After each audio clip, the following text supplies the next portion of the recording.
মামনির খাওয়া হয়ে গেছে, মানে দেরি সহ্য হয় না, খাবার দেখলেই মনে হয় কি লুটে পুটে পড়ে। এই যে আমাদের কফি আসলো, এবার কেকটা দেখো এমন গরম, তার উপর আবার ঝুড়িতে ছিল না যেহেতু, আর রাস্তাও তো খুব ভালো ছিল, তাই দেখো পুরো গলে একপাশে প্লেটটা পড়ে গেছে, মানে পড়ে গেছে বলতে কি একদিকে হেলে গেছিল।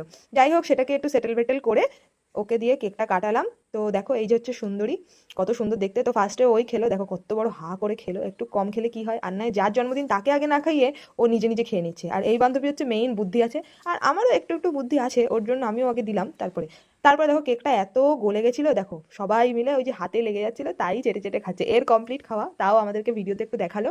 আর এ দেখো ভদ্র মামুনি, তো ইনি আবার চাটেন না, ওর জন্য হাতটা ধুয়ে এসেছিলেন। আর এইটা হচ্ছে সব থেকে ছ্যাদাড়ে মার্কা একটা মামুনি। যাই হোক, ঠিক আছে, বান্ধবীদের মধ্যে এটা চলে, আমরা একই বোতলে সবাই জলও খাই। আর এইটা দেখো আমার কেকের অবস্থা, আর আমি সবার লেটে খেয়েছি কারণ আমি সবার লাস্টে পেয়েছিলাম। যাই হোক, তারপরে আমরা একটু মজা মস্তি করছিলাম, একটু মানে এদিক ওদিক করছিলাম, কারণ যার জন্মদিন তার বাবা গেছিল আমাদের জন্য একটু খাবার দাবার আনতে, যেটা আমরা জানতাম না।